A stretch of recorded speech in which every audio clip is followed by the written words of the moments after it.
Witam wszystkich. Przy okazji recenzji Falcona 210 Pro postanowiłem zrobić małe wideo o tym, jak wgrać BLHeli do regulatorów opartych na procesorze C-Labs. Obecnie większość kupowanych przez nas regulatorów do quadrocopterów ma już wgrane BLHeli, ale nadal zdarzają się produkty, które go obsługują, ale nie mają wgranego tzw. bootloadera od BLHeli, więc flaszowanie i zmiana ich oprogramowania przez nasz kontroler lotu i tryb pass-through nie jest możliwa.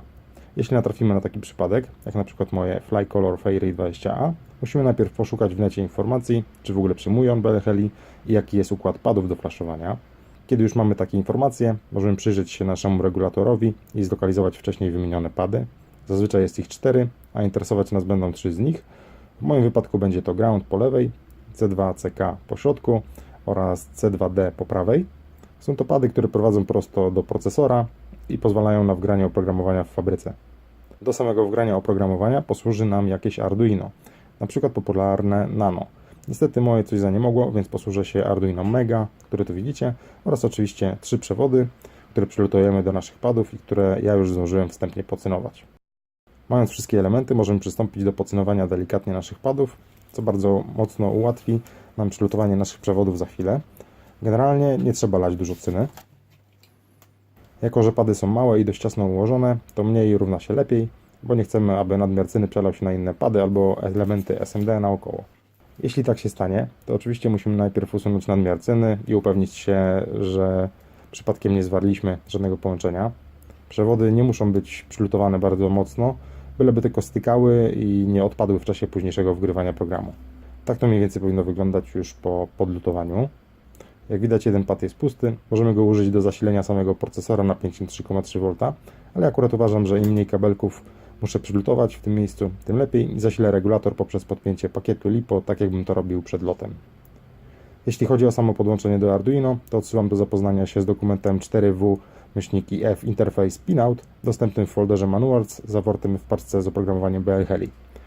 Jeśli chodzi o Arduino Nano, to używać będziemy ground, C2D wepniemy w D2, a C2CK w D3, czyli te 3 piny, które widzicie teraz w dolnym rządku.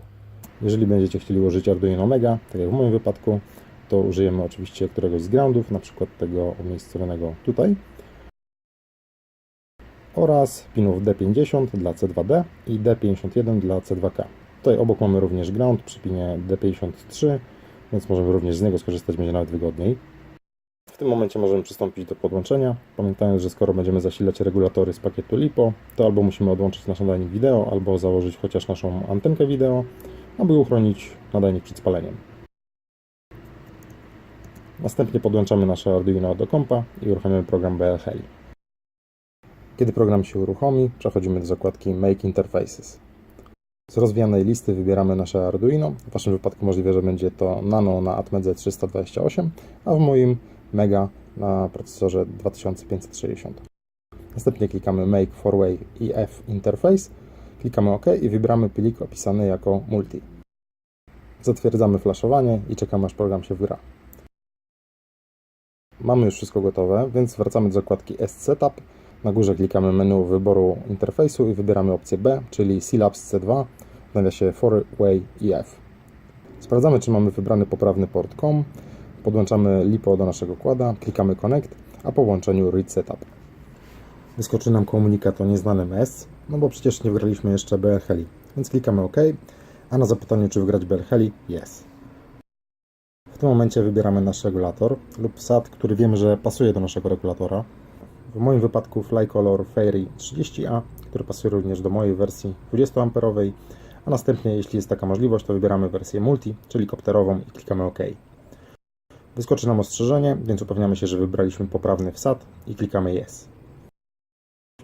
Jeśli wszystko się powiodło, to otrzymamy stosowny komunikat i od tego momentu regulator jest poprawnie odczytywany przez program BLHeli.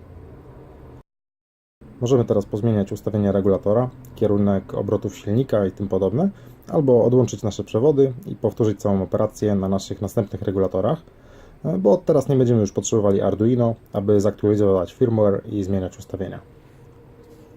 Kiedy już skończyliśmy nasze flaszowanie i w naszych regulatorach płynie BLHeli, możemy przejść do części wyjaśniającej, jak flaszować regulatory, które mają już bootloader.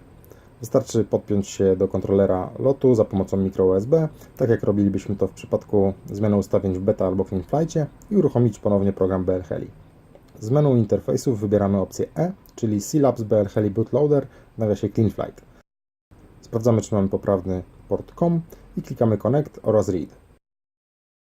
Wyskoczy nam lista naszych regulatorów, w moim wypadku tylko 3 sztuki, bo jednego nie zdążyłem jeszcze przerobić. W tym momencie możemy dowolnie zmieniać ustawienia wszystkich naraz, albo po wybraniu tu na dole jednego z osobna, pamiętając, aby na koniec kliknąć Write Setup. Flashowanie np. nowego firmware albo nowszego firmware odbywa się poprzez kliknięcie Flash BL Heli i wybór odpowiedniego firmware, tak jak to robiliśmy poprzednio. Mam nadzieję, że ten filmik będzie dla Was pomocny. Jeśli macie jakieś pytania, to zapraszam do sekcji komentarzy, a jeśli ten filmik okazał się dla Was przydatny, to proszę o subskrypcję.